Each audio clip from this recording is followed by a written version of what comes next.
Hoje o meu foco com vocês, gente, é uso capião extrajudicial. O que é isso, professor? É uma forma de aquisição de propriedade em que não precisa do poder judiciário. Porque hoje, gente, a uso capião, que se fala assim, a uso capião, ela é um instrumento que nós utilizamos também com o objetivo e com o intuito de dar a propriedade de um bem para uma determinada pessoa. Exemplo, você mora numa casa, essa casa que você mora, ela tem escritura? Você vai ver o número, daqui a pouco eu vou apresentar para vocês, o número de casas, apartamentos, fazendas, sítios que precisam de escritura, pessoal. É astronômico o número. É uma oportunidade única. Então, o que vocês têm que fazer? A pessoa procura o cartório e levando alguns documentos que eu vou explicar aqui para vocês, tá certo, gente? Aqui os documentos para vocês, que vocês vão entender exatamente isso, né? Necessariamente o cartório vai ter que chamar o investigador de usucapião. Quantas vezes a gente vai no cartório e fala assim, eu sou perito grafotécnico? Legal, não parem de fazer isso. Mas além disto, vocês também não fazem uso capião extrajudicial? Pois bem, eu sou investigador de uso capião extrajudicial.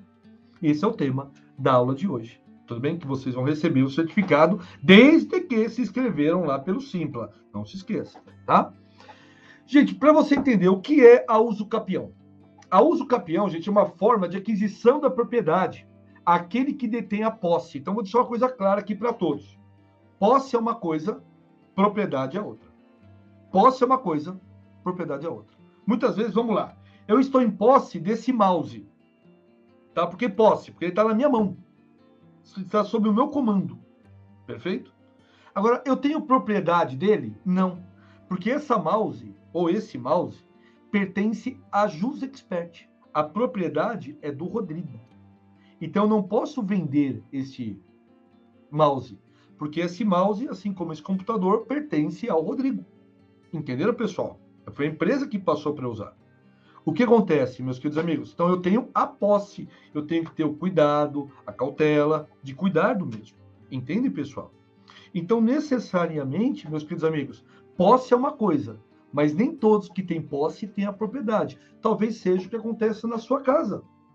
O que pode acontecer na tua casa, meus caros amigos? Você ter a posse, que é do teu avô, que é do teu pai, e acabou ficando para você, não é, pessoal? E aí, você não quer regularizar isso? Porque se você regularizar, você valoriza o teu imóvel, assegura que você não perde e tem N vantagens, como a gente vai ver. Tá bom? Então, basicamente é isso. Então, vamos lá, vamos seguir o jogo. Então, uso capião extrajudicial, basicamente é isso. Agora vamos entender os tipos de uso capião. Mas antes, né, aqui, Gente, a uso capião, ela é um modo originário de aquisição de propriedade. Pode ser de bens móveis ou também de bens imóveis. Como assim, professor? Vamos entender isso.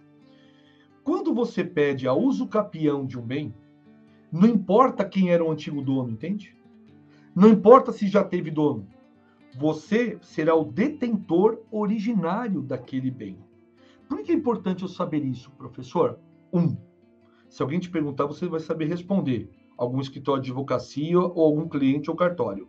2, você pode usar isso na prática. 3, quando você for fazer a investigação, você tem que ter esses conceitos básicos para poder colocar na prática. Só por isso você tem que saber a aula de hoje.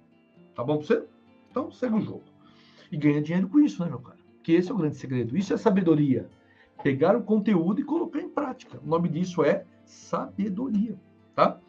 Então, vem comigo, pessoal. Então, quando eu falo em aquisição originária, nada mais é do que a propriedade vindo para você. Então, você não terá apenas a posse, mas terá a propriedade. E com a propriedade, você poderá o quê? Dispor daquele bem. O que é dispor do bem, professor?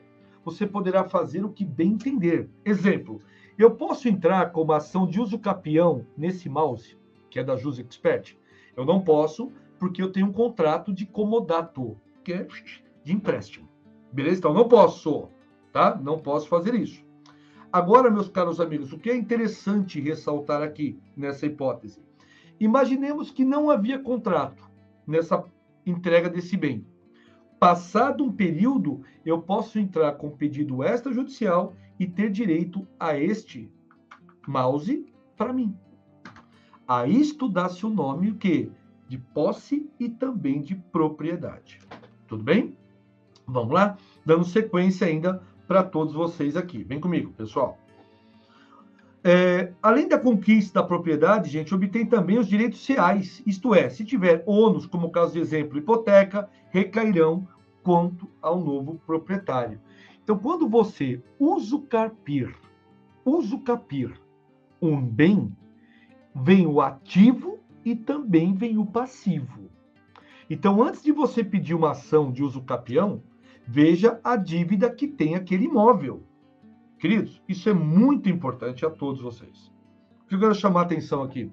Quando você, na tua cidade aí, não tem umas casas abandonadas que o pai e a mãe morreram e os herdeiros nem mexeram mais?